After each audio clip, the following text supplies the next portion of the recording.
Salam alaikum les gens, Bassem Vinicius. Salut tout le monde, c'est Nas Actu. On va regarder une vidéo de Bassem qui va parler justement au sujet de la Russie, la France-Afrique, la France-Russie. Et après, je vous dirai mon avis. N'hésitez pas à mettre un pouce bleu et à vous abonner. Salam alaikum les gens, Bassem Vinicius 69200. En espérant que ça va, que les choses se passent.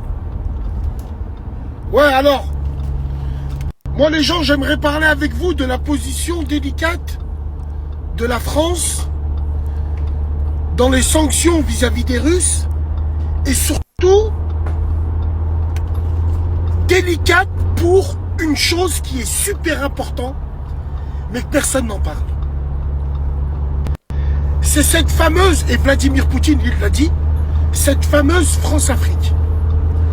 Cette relation France-Afrique, instaurée bien sûr, qui a touché son excellence sous le gaullisme, avec Valéry Giscard d'Estaing, avec le général de Gaulle, avec tout ce qui s'est suivi après, il y a toujours une relation tumultueuse, sulfureuse qu'on appelait France-Afrique. Alors c'est quoi cette relation France-Afrique? C'est le pillage même du continent africain. J'ai envie de te dire, la France n'est jamais vraiment partie de ses colonies. Eh ouais, parce que c'est elle-même qui a mis en place tous ces dictateurs qui entretenaient comme un bonsaï cette relation France-Afrique avec le gouvernement, parce qu'ils s'enrichissaient personnellement. Bon, on va pas rentrer dans les détails. Et Poutine, ça, il l'a dit. Il a dit, moi, c'est pas la peine que je fasse la guerre à la France. J'ai juste à libérer les pays africains du joug de la France. Et ça, la France, elle en est consciente. Parce que ça sera plus France-Afrique, ça va être Russie-Afrique. Et la France sera dans l'os. Voilà pourquoi il marche sur des œufs. Voilà pourquoi la diplomatie française évolue comme un funambule dans ce qui se passe, dans les pourparlers. Et même dans les pourparlers, ils seront pas là. Ils seront pas là parce qu'il n'y a plus le même rayonnement de la diplomatie française. Bah ouais, bien sûr. Faire ramasser une gifle, tout ce qui se passe, tu crois que c'est bon pour l'image? Pour la crédibilité de la France? Qui est un grand pays? Une grande histoire? Non, absolument pas. Mais bon, continuez à interviewer des influenceuses. Allez, vas-y. France-Afrique, c'est un truc de fou. C'est la colonne vertébrale de l'économie à l'extérieur. Pour le PNB, c'est carrément... Tu peux pas savoir comment. Et c'est ça qui est chaud. Et wallah, wallah, la France risque de perdre beaucoup, énormément, avec cette histoire de France-Afrique, qui deviendra Russie-Afrique. Alors, mais qu'est-ce que ça va changer? Alors c'est simple. Dans nos pays maghrébins, africains, je pense au Sénégal, Mali, tout ce qui est francophone, en Tunisie, nous, tu vois l'empreinte de la France, le nom des rues, comment c'est fait, la langue, ainsi de suite. Imagine tout ça, mais en russe. C'est ça, la Russie-Afrique, qui va niquer la France-Afrique. C'est pas que dans l'économie, c'est dans absolument tout. Ouais, bon, on en reparlera, en tout cas, ça pue du cul. Les croisades, on y est. Le Hezbollah qui arrive, les combattants catholiques centrafricains qui arrivent aussi. Ouais, on y est les gars, on y est. Oui et non, oui et non, oui et non. Parce que je pense pas que la France-Afrique ne se résume qu'à une histoire d'économie. Comme il l'a dit Bassem, c'est aussi la francophonie, c'est aussi tout ce qu'a construit. Certes, la France a colonisé et c'est pas bien, mais elle a apporté aussi du progrès en Afrique. Donc, mais beaucoup de mal aussi par la colonisation, voilà, selon les différents types de colonisation. Ça a été parfois vécu de manière humiliante, mais ils ont apporté aussi pas mal de progrès en Afrique. Donc un progrès qui finalement les arrange plus tard par rapport aux ressources, tout ça. Ok. Donc après la Russie s'implante progressivement en Afrique, c'est vrai. Mais voilà, la France-Afrique, c'est toute l'Afrique de l'Ouest. Voilà, c'est voilà, imbriqué historiquement, la France l'est imbriquée historiquement. Voilà, même si c'est en mal ou en bien, elle est imbriquée historiquement. Ça fait partie de l'histoire. La francophonie, la présence française en Afrique. Il y a les Britanniques aussi. Il me semble un peu les Allemands, mais pas presque rien les Allemands. Donc non, les Britanniques voilà, il y a le côté, on va dire, Afrique britannique. Par exemple, le Rwanda qui se développe beaucoup justement par rapport à ses partenariats avec les Britanniques. Et la francophonie, Afrique de l'Ouest, mais pas que. Aussi, il y a quelques pays d'Afrique centrale qui sont plus ou moins francophones. Après, quand on parle de pillage, je vais revenir après sur ça, sur la CEDEAO, par exemple, l'Union africaine des pays de l'Ouest, tout ça. Mais quand on parle de pillage, après, c'est compliqué. Il y a des ressources, il y a beaucoup de ressources en Afrique, on va dire. De toute manière, il y a des ressources partout, comme quelqu'un avait dit. Là où il y a de la terre, tu creuses, forcément, tu vas trouver quelque chose. Si c'est pas ça, tu vas trouver autre chose. Tant qu'il y a de la terre, il y a de la ressource en dessous. Si tu cherches bien profond, tu trouveras tôt ou tard quelque chose. Voilà. Donc des ressources, il y en a partout. Mais il y en a beaucoup en Afrique. Le problème en Afrique, c'est qu'il y a beaucoup d'instabilité. C'est-à-dire des guérillas, des indépendantistes, des jeunes, des milices, des coups d'État tous les 3 mois, tous les 18 mois. Donc, et l'Afrique ne possède pas toutes les technologies minières pour exploiter ces mines. Donc, ils délèguent à des investisseurs voilà, qui prennent des parts de marché. Voilà, en général, c'est moitié-moitié avec l'État, plus ou moins selon les arrangements. Voilà, mais il y a tout un savoir-faire, une technologie, tout ça, minière que certains pays africains n'ont pas. Donc, faut faire venir des experts occidentaux. Mais le problème, c'est que par exemple sur une mine, une exploitation en France, point de vue sécurité, tu vas avoir besoin d'un agent de sécurité. Tu sais, il sera à la barrière devant, il ouvre et tout ça. S'il y a un problème, il a le talkie-walkie, il appuie sur un bouton. Un agent de sécurité en France, on a besoin. En Afrique, non. Dans certains pays instables, c'est pas un agent de sécurité, c'est toute une armée pour stabiliser la région, le pays. C'est toute une armée. Et ça rentre dans les coûts.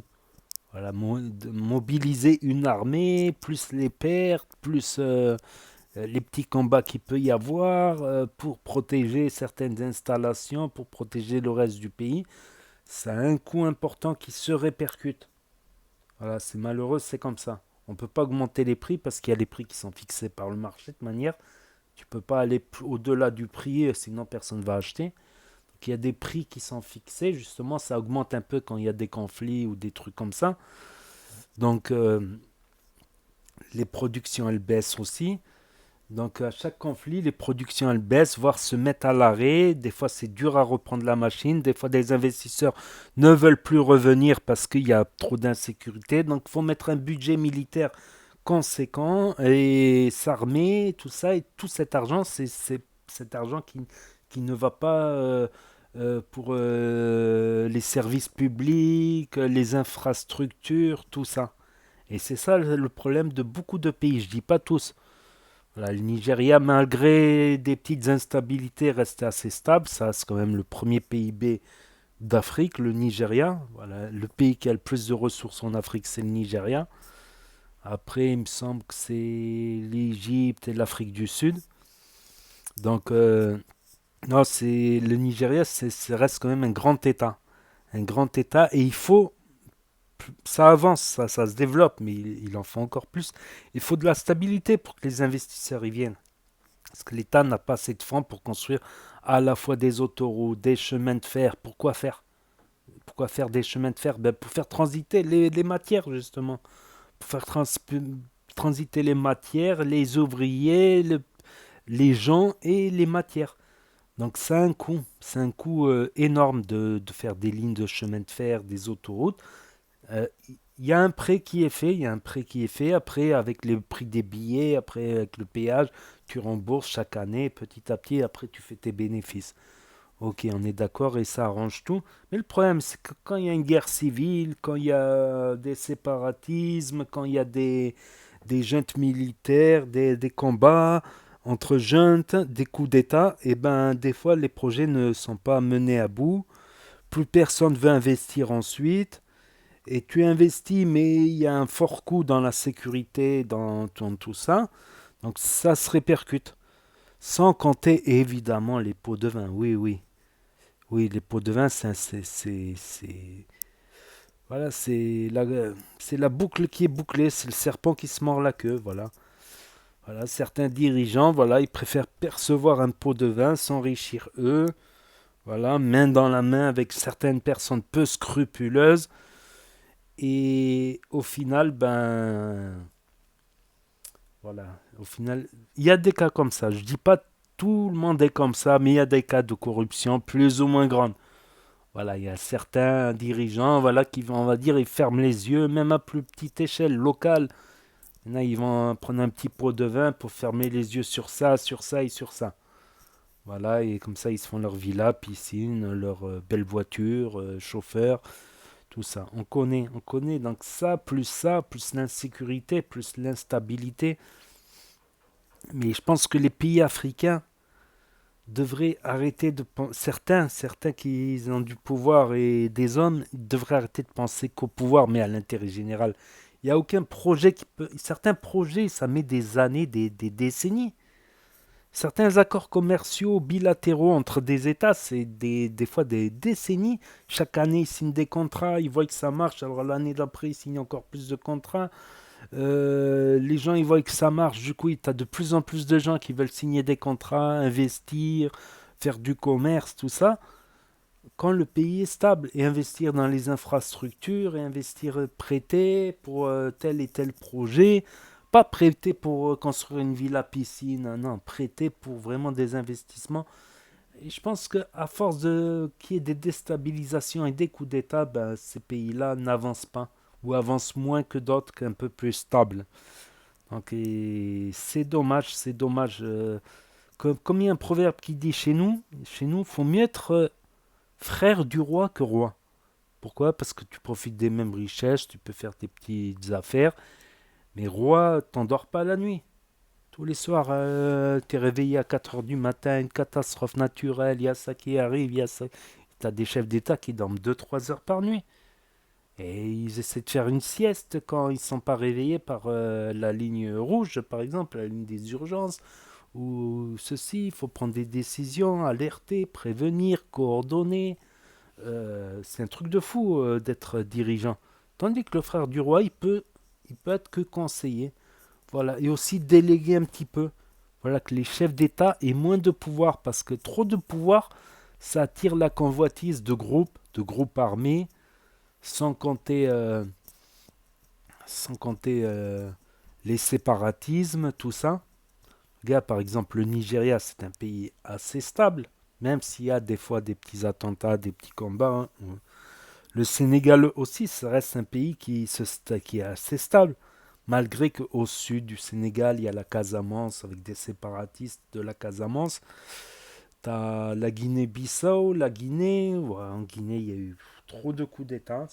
Historiquement, c'est un des pays qui a eu le plus de... Donc la CEDEAO, c'est une communauté, voilà, qui s'inspire de l'Union européenne. Voilà, un grand ensemble de plusieurs pays avec libre circulation, échange des biens et personnes. Plus les partenaires, les États qui sont partenaires avec la CEDEAO tout autour et qui commercent activement avec les pays de la CEDEAO. Donc la CEDEAO, ça reste francophone. Peut-être que le franc africain disparaisse ou pas, je ne pense pas que c'est ça qui va changer grand-chose. Mais il faut une stabilité. Après, en Afrique de l'Ouest, les Russes ne sont venus qu'en Mali. Ils sont en Libye aussi, il me semble en Centrafrique. Ils sont dans trois quatre pays. Donc au Mali, la CEDEAO a mal vu. Moi, j'ai pas compris, tu vois, j'ai pas compris parce que ils ont sanctionné le Mali, voilà, pour avoir fait appel aux Russes, carrément, carrément. Et le Mali risque de sortir de la CEDEAO, de cette communauté de libre-échange des biens, personnes, tout ça inspiré de l'Union européenne. D'ailleurs, il y a un gazoduc qui va être construit entre le Nigeria et l'Espagne. Voilà, pour fournir tous les pays de l'Afrique de l'Ouest et l'Europe, un petit peu l'Europe. Voilà. prioritairement les pays de la CEDEAO, de l'Afrique de l'Ouest, bien sûr. Et s'ils ont encore du gaz, ils l'enverront en Europe. Mais ce projet, ça va mettre 10 ans à être construit. Voilà, c'est un exemple. C'est un exemple qu'il faut une stabilité pour mener à bien les projets. Voilà, pour pouvoir espérer, parce que sans gazoduc, tu as beau avoir du gaz, à moins de faire du GPL, mais le GPL, voilà. euh, c'est comme si tu me dis, tu veux remplir, tu veux faire ton plein avec des bouteilles d'essence. Tu vois, le GPL, c'est le gaz liquéfié par bateau. Alors, ouais, tu peux faire ton plein avec des bouteilles. Tu remplis une bouteille, tac, tu la vides dans le truc, tu remplis une bouteille. Ça va être lent, tu vois. Le GPL, c'est lent et coûteux. Tandis que le gazoduc, voilà, c'est un projet, par exemple, africain. Tu as 10 000 projets africains. Tu as 10 000 projets des différentes ressources africaines qui sont importantes pour l'Afrique. Et voilà, en espérant qu'il y ait moins de corruption, qu'il y ait moins de conflits. Malheureusement, quand un État s'arme, voilà, quand il achète beaucoup d'armes, c'est autant d'argent qui ne vont pas dans le service public, qui ne vont pas indirectement. Ça peut assurer la sécurité du pays, mais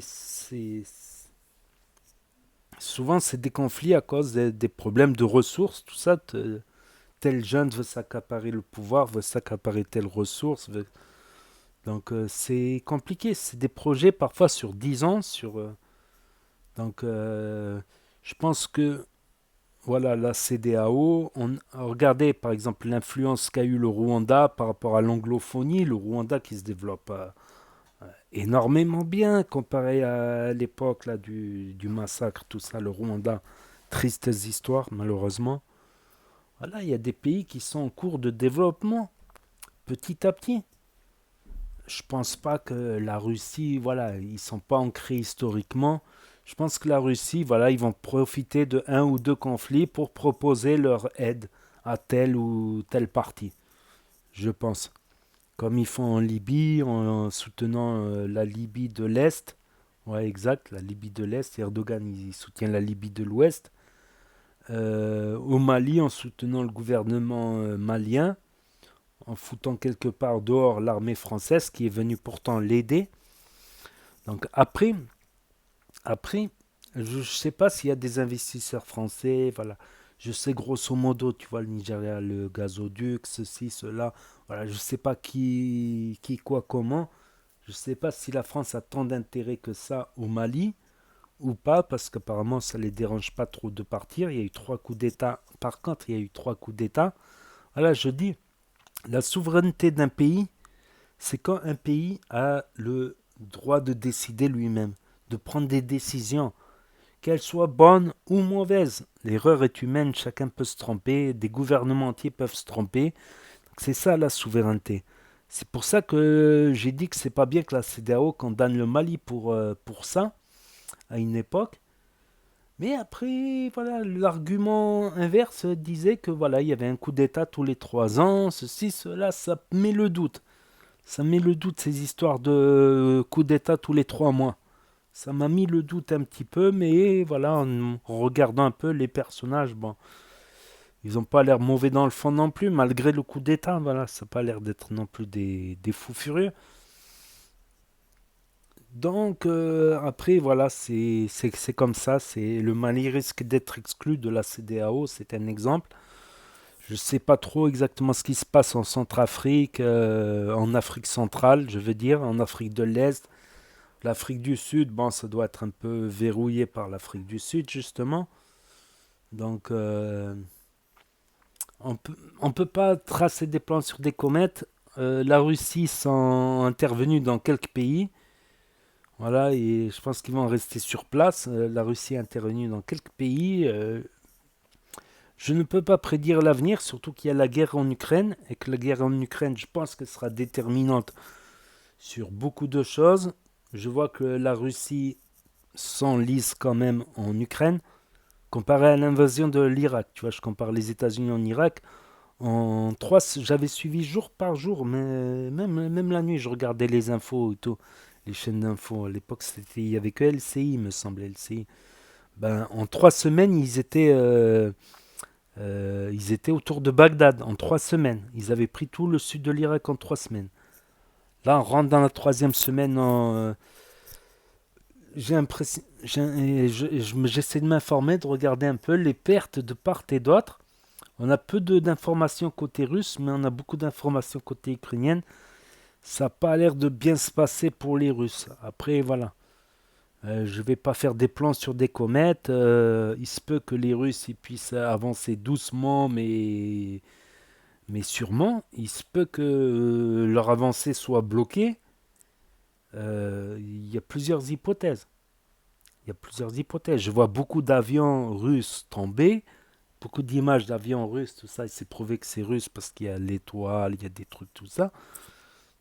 Euh, je pense qu'on ne peut pas faire des plans sur des comètes, voilà. Les liens sont moins prononcés entre l'Afrique et la Russie. Mais c'est vrai que si la Russie, ils arrivent à occuper l'Ukraine comme les États-Unis ont occupé l'Irak, ça peut être déterminant ensuite pour l'Afrique, oui. Oui, ça peut peut-être influencer, je sais pas, peut-être qu'ils vont s'impliquer dans plus de conflits en Afrique, la Russie, et prendre plus de territoire. Et peut-être, mais je pense que tant que la guerre d'Ukraine n'est pas finie, on ne peut pas trop tirer des plans sur des comètes. C'est que mon humble avis. Et puis il y a des blocs qui ont commencé à se former, à l'exemple de la CEDEAO, la communauté de l'Afrique de l'Ouest, des pays de l'Afrique de l'Ouest. Voilà, donc. Et ces pays-là, justement, quand j'y repense, la plupart de ces pays-là, à leur indépendance, ils étaient tous communistes. Tous communistes. Bon, il y a toujours eu des coups d'État là-bas, mais la plupart de ces pays, quand ils ont eu l'indépendance par les armes, ils sont tous finis communistes. Et ils ont peut-être ce mauvais souvenir du communisme. Enfin, dans les années 60-70, ça allait, ils étaient tous là, liberté, indépendance. Les pays, ils ont commencé à être indépendants les uns derrière les autres.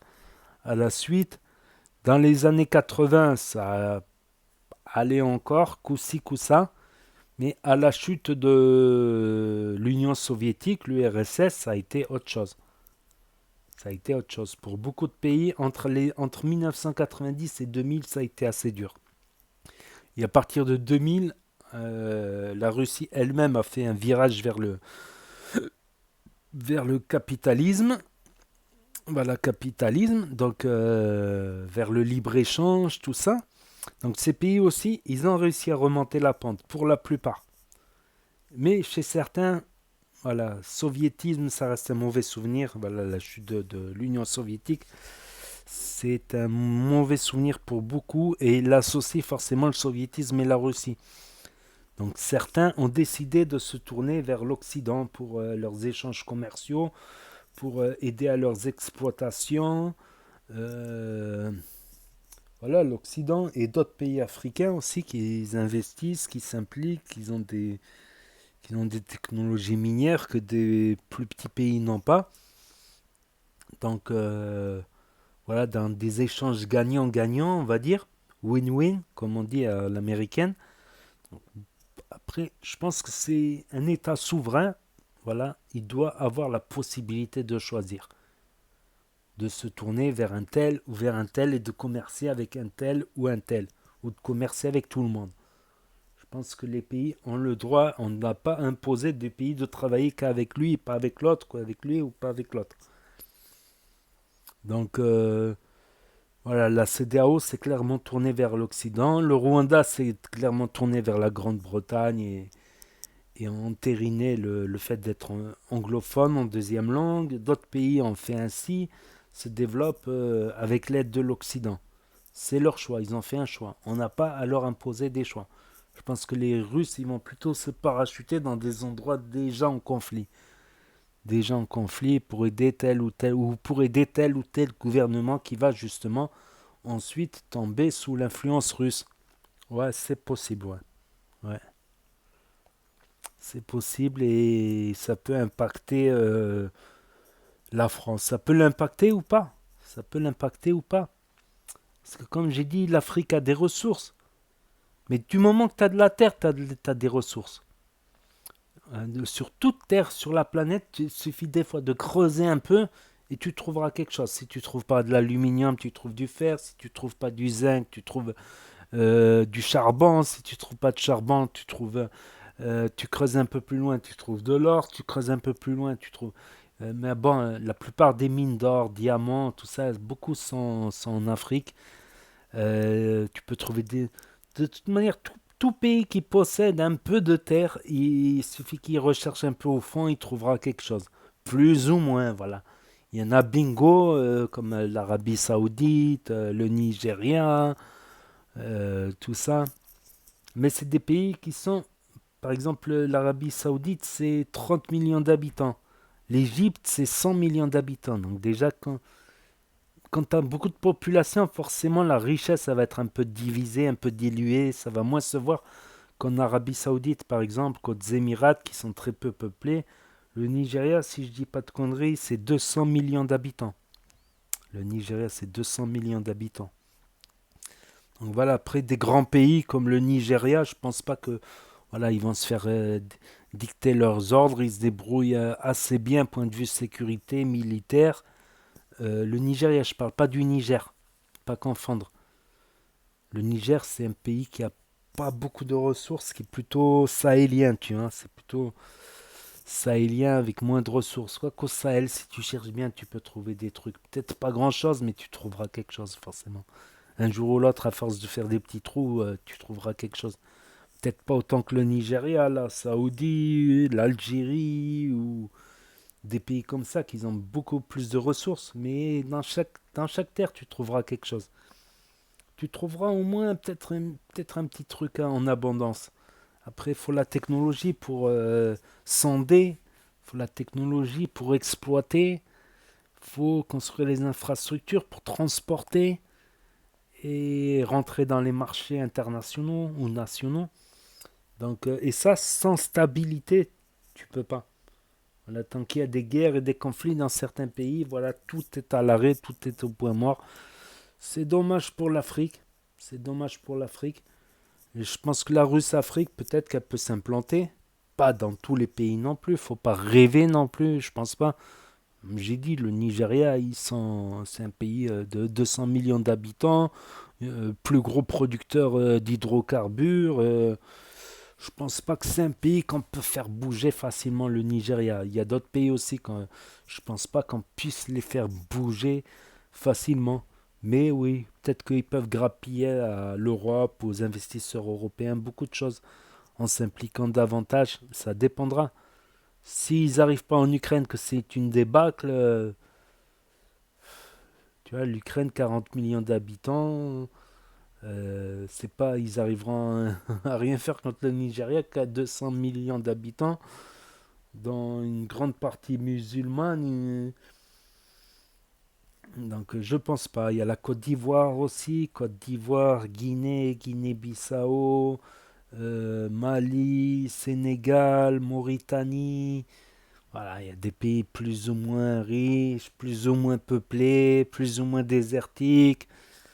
C'est trop compliqué pour dire comme ça d'un coup, la Russie, ils vont débouler, ils vont prendre toute l'Afrique. C'est pas possible. Dans tous les cas, ça ne sera pas possible. Qui grappillent, oui. Oui, qui grappillent, oui. Qui vont grappiller, qui vont profiter. Ils vont profiter de l'instabilité des guerres, comme ils l'ont fait en Libye, en Mali, en Centrafrique, etc., etc. Petit à petit, peut-être que Bassem a raison, peut-être qu'il a tort. On n'a pas de boule de cristal, je pense pas. Attends, je vais tirer les cartes. Moi, je pense que ça va se jouer en Ukraine, tout ça. Je pense que ça va se jouer en Ukraine et que les Occidentaux n'ont pas intérêt à se faire marcher sur les pieds. Voilà, c'est pour ça qu'ils donnent des armements à l'Ukraine, tout ça, tout ça, tout ça. Donc je pense que les Occidentaux, voilà, s'ils montrent une image de faiblesse, il y a des pays africains vont avoir peur de rester avec eux, d'être restés en collaboration avec eux et peuvent se tourner vers la Russie. Parce qu'ils disent, ouais, il est faible, ceci, cela, les Russes, peut-être, je sais pas, je sais pas. Faut que j'aille voir ma boule de cristal, tout simplement. En tout cas, ce que je dis là, c'est mon propre avis. Voilà, c'est mon propre avis, ça ne tient qu'à moi. Après, oui, le Nigeria est un pays, le premier PIB d'Afrique. Oui, c'est un secret pour personne. Oui, le Mali est en guerre. Oui, les Russes sont au Mali. Ça c'est des choses vraies, vérifiables. Mais après que je dise mon avis, si les Russes vont réussir ou pas, je sais pas. Je sais pas. S'il faut, ils vont réussir et tous les pays africains vont devenir russes. Je sais pas s'il faut, ils vont échouer et tous ils vont continuer avec l'Occident. Qui sait? S'il faut, même les Russes, ils gagnent l'Ukraine, t'as des pays qui ont déjà investi des oléoducs vers l'Europe, tout ça, et qui voudront pas se tourner vers les Russes. Je sais pas. Peut-être des pays qui vont travailler avec les deux. Qui sait? Ils vont travailler avec les deux. Ils vont être bien avec l'un, avec l'autre. La neutralité, comme on dit. Je sais pas. Là, alam, comme on dit. Là, alam. Donc, n'hésitez pas à me dire, vous, ce que vous en pensez dans les commentaires. Et je vous dis à bientôt pour de nouvelles vidéos. Merci d'avoir regardé. C'était Nas Actu, premier sur les actus.